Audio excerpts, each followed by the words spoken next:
Sega.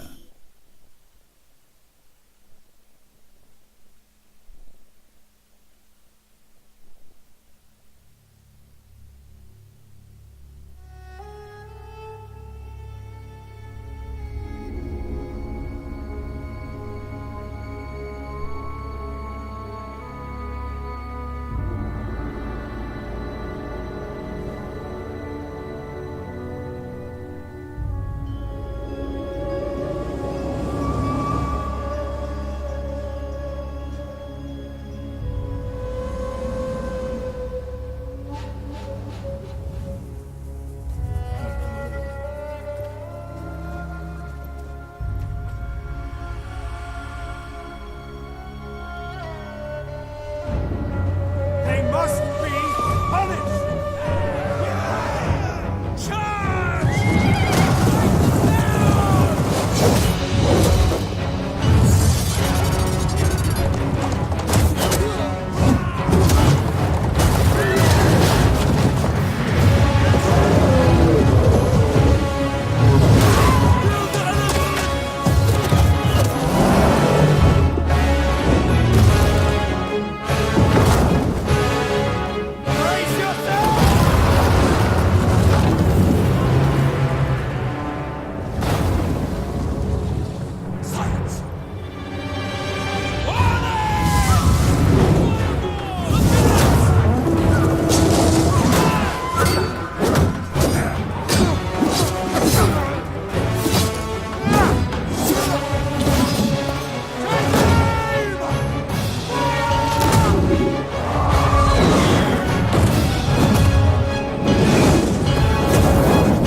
Welcome, Armchair Generals, Weekend Warriors, and Saturday Soldiers alike. This is Ostentatiousness, and this is, well, Rome 2 Total War, like I promised you guys.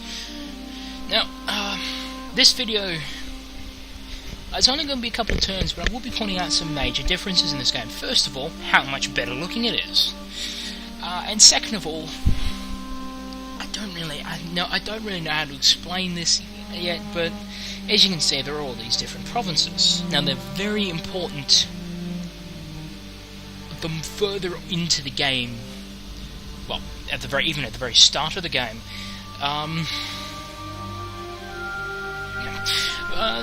Quick apology I'd like to make, though, guys. I said I'd be quit at 5:30 and I'd be back in a half hour. I'm 5 hours later recording again. I was watching Supernatural, so I'm sorry about that, guys. One of the big new introductions, and because I'm not getting my internet back until, and I've just found this out, we thought it was Tuesday, but they've told us it will be now Wednesday. You could do a multiplayer campaign if I had people to multiplayer campaign with, and I had internet, so... Yeah, so... bit annoyed. Now, this is the first, this is one of the first things that you notice. There's no Julii, Scipii, Brutii. There's the Cornelia, the Julia, or the Junior. Now each of them have their own, things. Administrators plus 3% tax, minimum neg 4 presence from Latin culture, moderate diplomatic bonuses or Hellenic factors for the Cornelians, the Julia. I mean, they call them the Julia, but they were called the Julia in the last game. Cultural pressures, plus 25% order, presence of foreign cultures, plus 4% cultural conversion rate, so as to pretty much cancel each other out eventually, and 10% morale when fighting barbarian tribes, because the Romans did expand, the Julii under Gaius Julius Caesar did expand into the Gallic lands first. And then, the Junia, who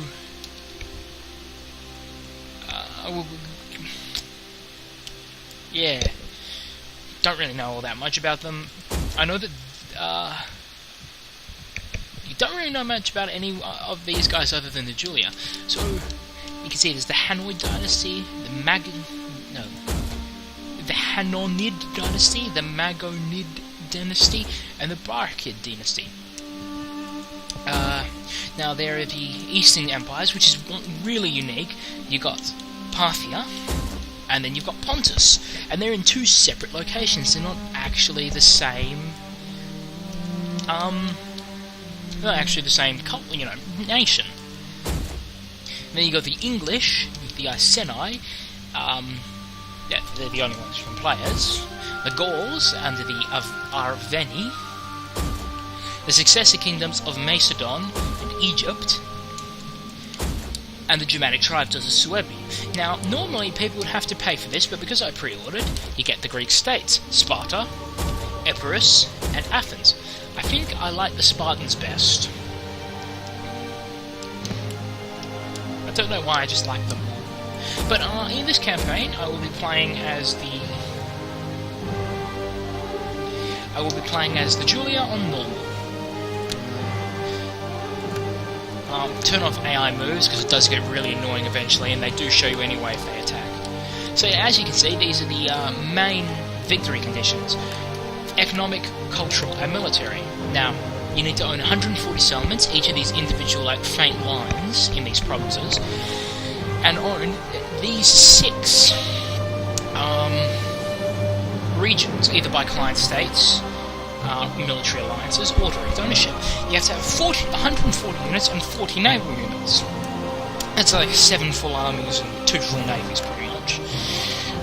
You got to have trade, and you got to also maintain different places sometimes, and less numbers for these. But you got to have less soldiers. But you got to get at least 80,000 money every turn, and then. You got to do cultural victories and technologies.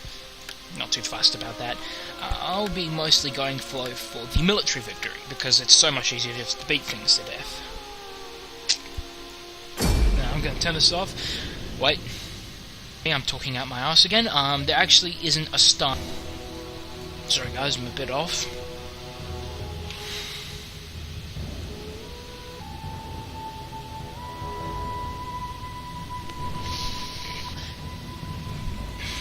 This,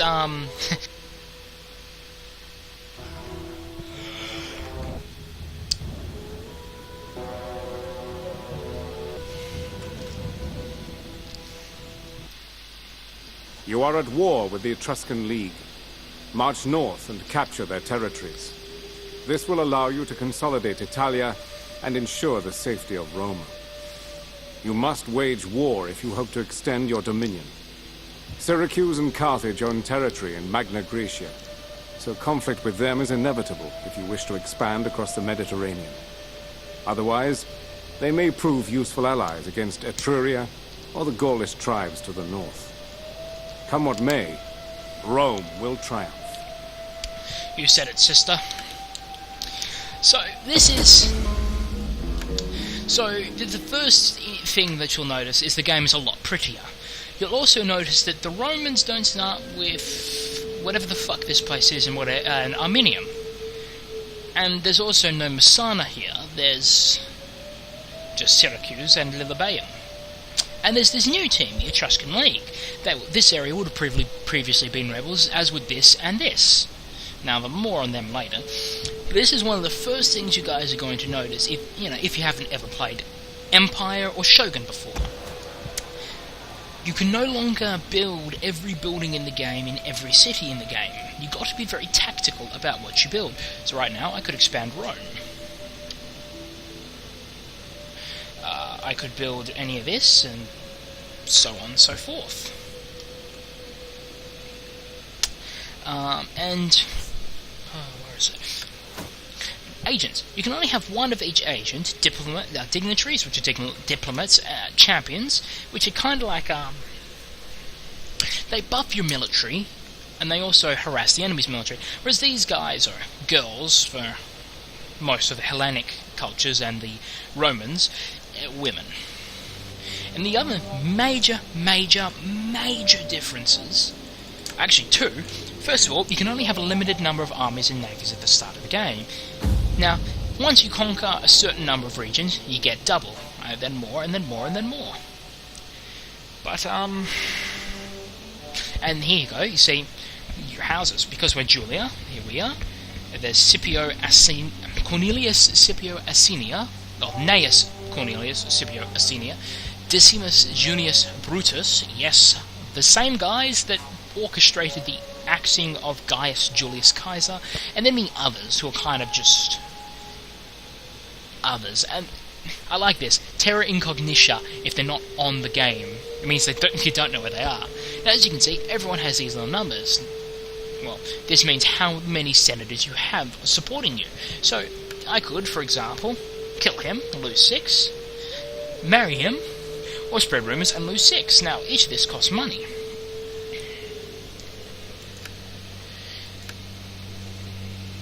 Okay, bribe. And all that. So, these numbers also represent their gravitas. Now,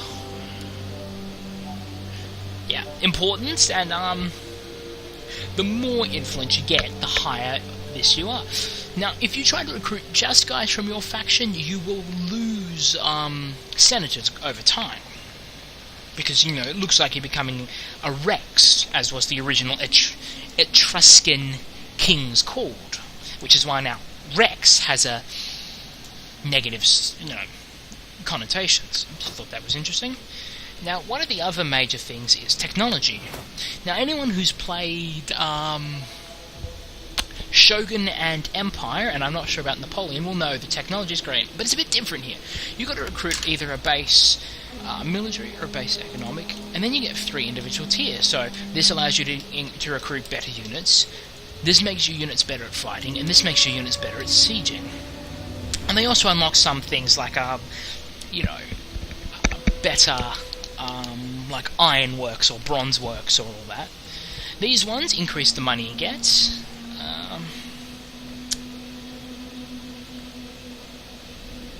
These ones make political incidences cost, less, and all political kind of stuff less.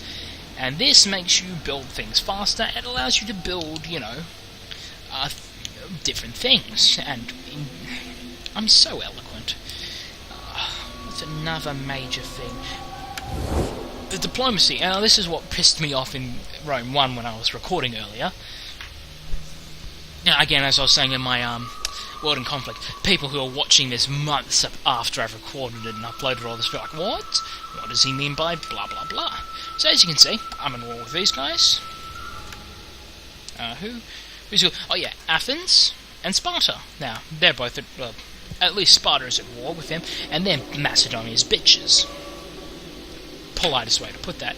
Now, as you can see, these represent guys I can trade with. Now, I can't trade with the Spartans because they don't have a naval yard. If they conquered Athens, Larissa, and Apollonia, I could trade with them. Now, as you can see, I've got trade with Syracuse and no one else.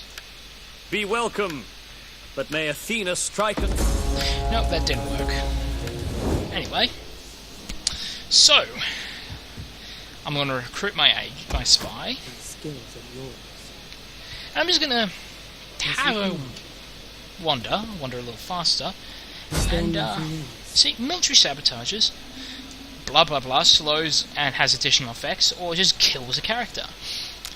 Now I'm going to poison provisions, which You have the means that sense to use Rome's agents to achieve your ends. now that means that they're going to lose men over time. Now, as you can see, everyone has 3 base stats. Now, what I thought was that certain guys would have 1 stat, 1 stat, 1 stat. It's not different. All of them have the 3 stats. It's just that... how do I put this? Certain members of that certain members of that unit class do different things with this. So, performing all actions, better doing things, and the better chance of wounding enemy agents. As you can see, these guys lead better. And yeah. Anyway, so I'll just What do you wish up of her. Now, what I like to do is... I normally like to go with cunning and up her poison, but... We hunger for battle. One moment.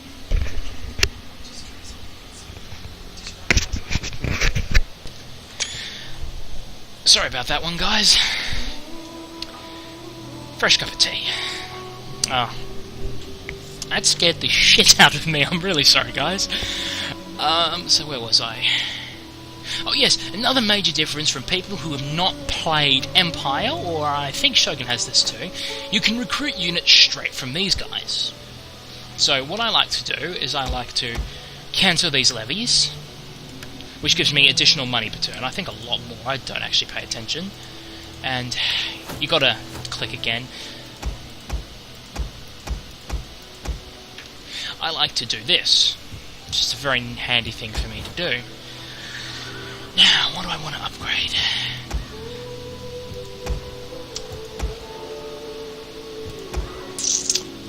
I'm going to expand Corsentia. And I'm going to give them, so as you can see, food and wealth. Oh, yeah, food and wealth through agriculture, public order, and Latin influence. This becomes very important once you start expanding. Once you put Latin influence where you want it, you can crush it and build something useful. So I'm going to give them a field of Mars. And can I do anything else? I doubt it. So you can't move these guys when they're You can't move these guys when they're recruiting. See, there's Fleet reporting. stance or something or other should pop up, but what I'm actually going to do with these guys is I'm going to send them scouting. For honor and glory. And you can make them march double time, and it costs, you know, their health and all that, and blah-de blah blah. I usually don't like to do that unless I'm trying to reinforce a rebelling province, and rebellions are a massive problem. Ready for battle. Now, first and foremost thing you should know about this game, that I actually probably should have said, do not try and steamroll your way through the initial game. You get bitch slapped. Trust me, I know. And I like this, how the city actually expands when you build new buildings. Public order, wealth, public order. I'm actually going to go with the public forum. Oh yeah, you right click on things and it brings up the Civilopedia. Or Civilopedia, I've been playing way too much Civ 4, which is also on my list. It brings up the Rome Total War Encyclopedia when it wants to load.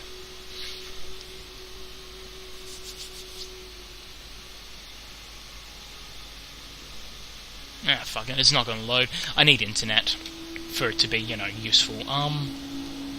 No pretty pictures. So what I'm going to do with these guys is I'm going to move them back into Corsentia, which, you know, gives me more problems. That's what I was going to tell you guys, sorry. You can't select a unit and then order it to move. You can't do that anymore. You could do that in Empire, and I'm fairly certain, although I haven't played Shogun in a very long time because it's 25 gigs to download and I don't have the RAM on my hard drive, like a lot of other things. I'm going to be upgrading that very soon. But you can't move individual units, so I can't see that Rome is about to rebel. I should move some units here. Doesn't work that way. Now, I don't play well with the tax rate, at least when I do well. So, just checking out some The stuff. taxes tab. Yes, we know that. So, yeah. We hunger for battle. I think these guys would be yeah, all cities in the region will be get +1 if I have guys here, and, you know, they don't have any other reason to be pissed. Actually, that's quite nice to know. So I'm going to end this turn. This is going to be a couple more than one, because I want to show you how much nicer the battles are. My favourite Total War game is Empire.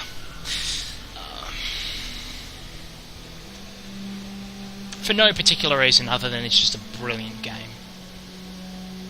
Also, I like guns. Lots and lots of guns, and sorry, I just accidentally muted my mic. Yep, aren't you guys so glad I'm not viewing all the actions that could be happening that I could be seeing? And there are a lot more factions, by the way, than were in the original game. This is because there is no longer rebels. Rebels is not the generic term for a city that is not controlled by a major faction. And that is really, really nice, and I keep punching my desk. So there are historically accurate places, like the Gauls no longer encompass just these guys and, you know, everyone in this region except for Massalia. They're actually Gauls now. Sorry, I got two windows set up, so I keep swinging my mouse out there. So yeah, sorry about that, guys. If you get disturbed, if you know, if some of you were wondering why you're randomly seeing,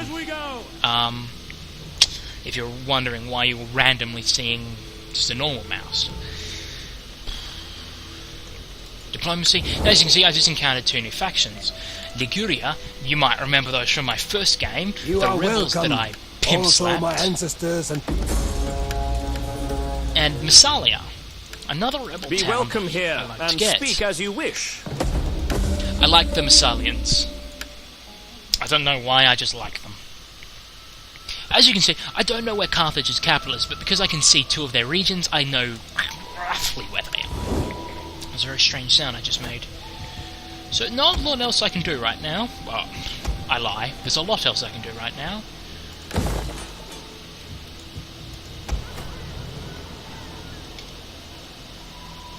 I should have moved that agent.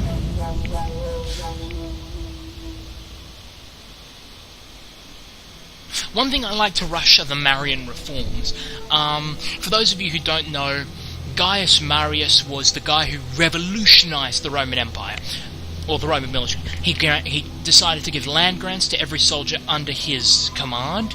The state provided the equipment, so no longer the wealthy elite were the front, the best armed troops like were in the medieval times, whilst the common guys were a bit off. And if I'm getting something wrong, please feel free to tell me. But Marius and his reforms revolutionized warfare, at least for the ancient Romans, and they stressed My people are proud, as are yours. I don't mind 100 gold to not have them attack me, You and have also spoken with I clarity can of thought and a rhetorical flourish. and You I have surely can earned the favor of your gods. fucking shut up, mate. And I can now trade with them. Oh fuck, I was already trading with them. That was pointless. What I was saying is that the Marian reforms stressed one thing above all else. If the Roman Empire encountered something new that was better than what they were doing, they were to adopt it. And that is how they stayed on top, and I really admire them for that. Now, supply reforms allows me to recruit any of these. One thing I like to rush is...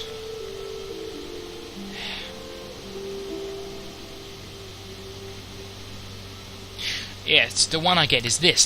This is the Marian reforms right here.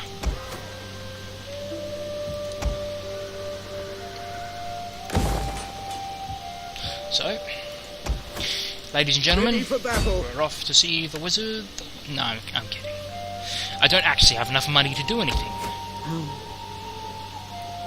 So I'm actually going to hunt for that army, because I really don't... Okay. So they're coming over here. As you can see, my people are generally happy. Oh yeah, another thing, you can't build new buildings until you reach a certain expansion level. And so, if it says 4 here, and I buy these guys upgrade, it goes back down to 0. It doesn't stay at 4. So you have to be very careful about where you expand. So then, actually, before I do this battle, I'm going to drop you one very solid piece of advice that I learned the hard way. Do not hire mercenaries for more than one turn. They take an enormous chunk of money from you every turn. So now, as you can see, I could rickroll these guys in an auto assault. I could, you know, wheedle them out till they attacked. I'm honestly considering that, but I'm not going to do that. I'm going to nicer the battle interfaces are.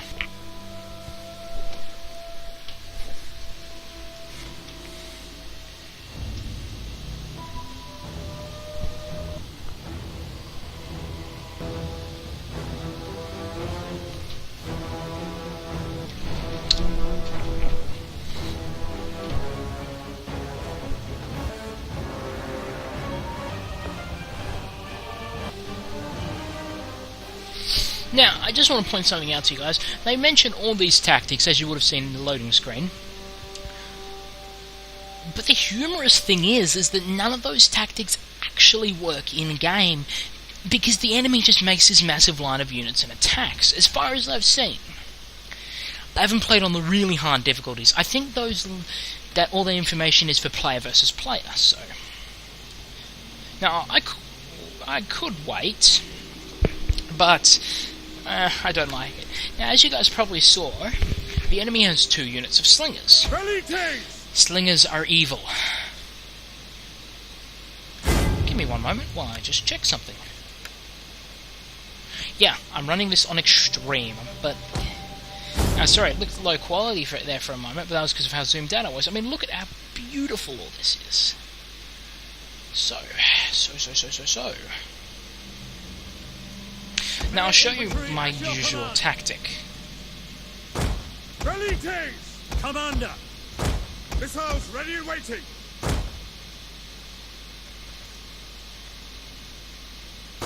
Velites! Melee infantry!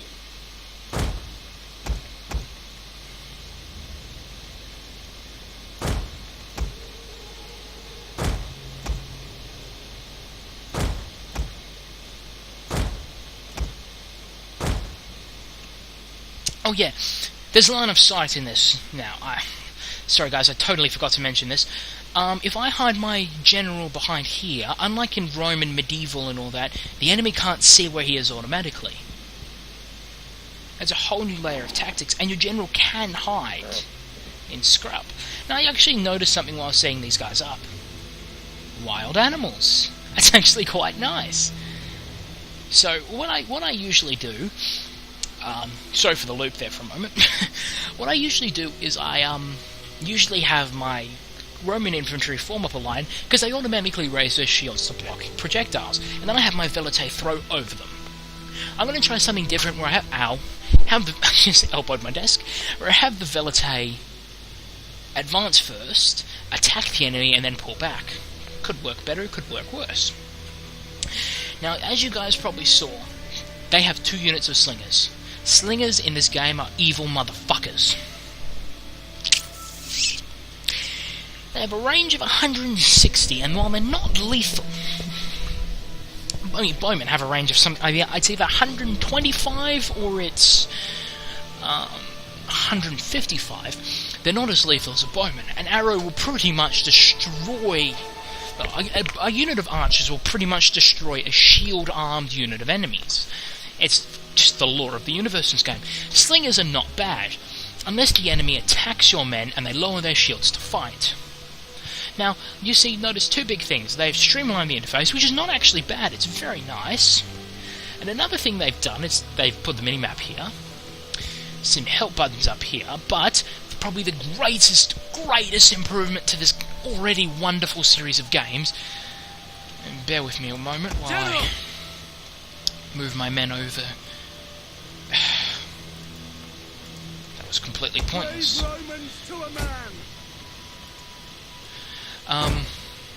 Sorry guys. Missile infantry. Velites! Ready! Ready and waiting! General! Now my general will be invisible when the fighting starts, because he's behind the hill. Sorry. Sorry guys. Oh yes, the greatest improvement to this game. Yes, unit information. So as you can see, these guys only have a range of 80. Actually, that's 20 points better than I thought it was.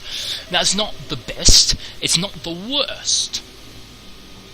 Actually, I think it might be the worst, but it's still very good. And these spears are pretty dangerous. So now, I use the, nope. Oh yes, the W key. I'm used to the Empire system. And they auto-run. Like, their default setting is run, which is, you know, kind of handy sometimes.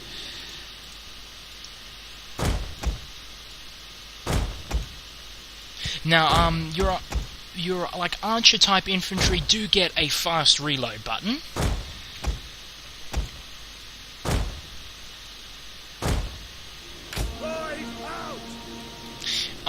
Which actually is really useful when you've got something like flaming arrows, because they decrease the shots per second. Sorry, just checking to make sure my tea is drinkable. It's not. Now, I don't get unit information on my own units, I get information on the enemies as well. So, levy slingers, a range of 150, which means that your archers will have a range of, I think, either 145 now or 125. Now, see, the damage is nothing compared to my Velite, but they're still very nasty. Melee troops awaiting orders. So,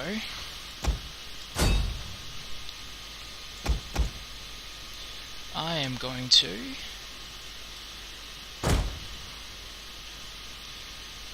deploy.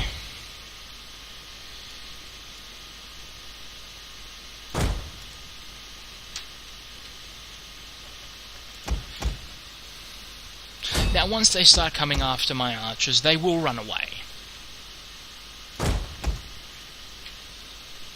Now, I'll move my general in when he's really needed.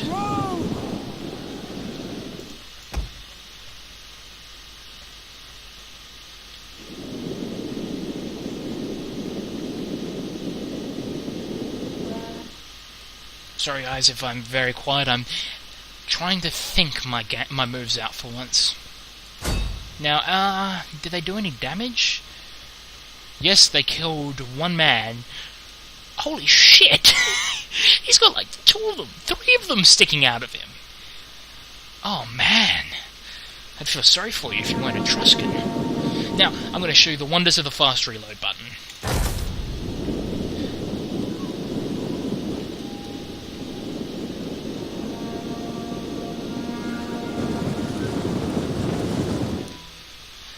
I'm going to have these guys focus on fighting these levy slingers. Now, as a general rule, slingers are not allowed to live in my Rome. I'm getting bored and lazy, so I'm just committing my troops to an actual attack for once. In this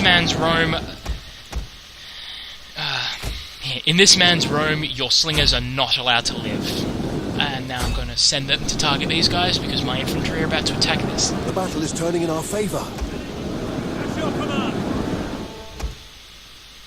Fuck, where'd the general go? Oh yeah! Before I keep forgetting all this, you have capture points. Now you can have 3 or 4 to a city. And you have certain, lost points. Think of it as tickets in Battlefield or Star Wars Battlefront, or, that kind of thing. Sorry, I was wondering where my second unit of swordsmen were. Now, if you zoom in, you can actually hear guys hurling insults at each other.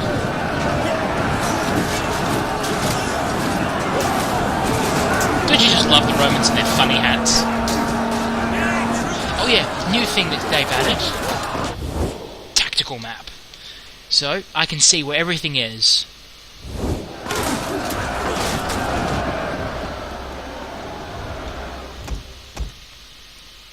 So, if I hit Alt, I'm curious. So I'm just going to commit everyone to attack this unit of slingers in melee.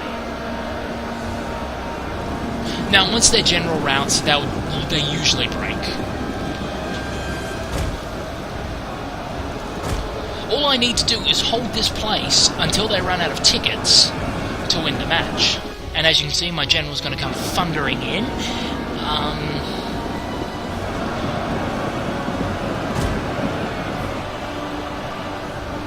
Which usually, like, I'm going to actually zoom in for this one for you guys. Oh yes, actually, the cinematic camera has a use now. Gives them a small bonus. So, let's watch my guys steamroll this general. Okay, that was less steamroll and more pathetic, but we can't win every fight. So,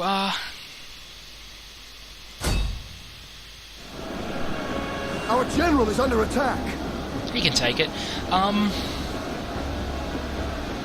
Yeah, now when you hover over it, it gives you all this information.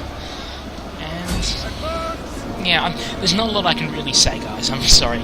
Oh yeah, broken units in this game, they don't re-rally unless your general has a certain ability, which is very interesting. So if your general's broken as well, your army's pretty much cactus if your men start to rout. Now these guys, I'll show you what one of their abilities is. At first I thought that the flashing portraits meant that they were wavering, but that just means that they're under a melee attack. As you command! The men are wavering. The flashing banner means that they're wavering. And as you can see, I've just broken the enemy morale. I'm going to win this. Advance at speed! Ride out! Forward! So, I could continue and hunt them all down till they're dead, or until I capture the point, or they run away, or I could just leave. I'm gonna leave. Shit.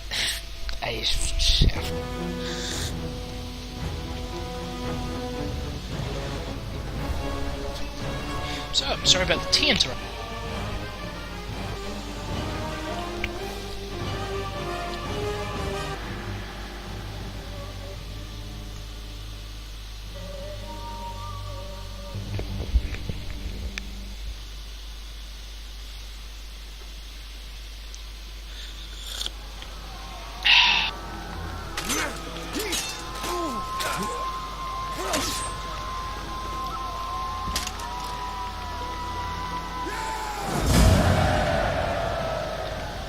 That wasn't a good fight for me.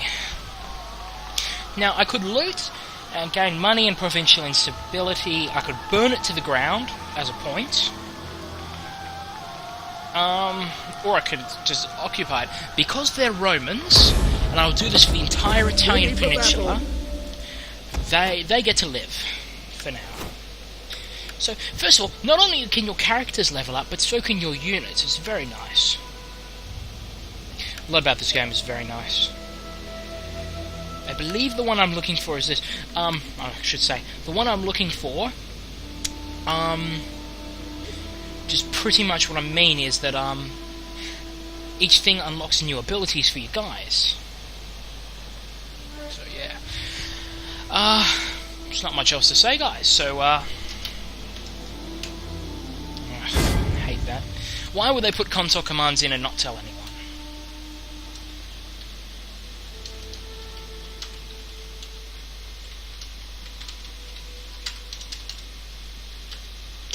So, I know these are all very thin on content, guys, but it's been a long day, and I don't have I can only babble on about so much shit to you guys. But yeah, so I will, guess I'll see you guys later, and, as always, stay crunchy and milk.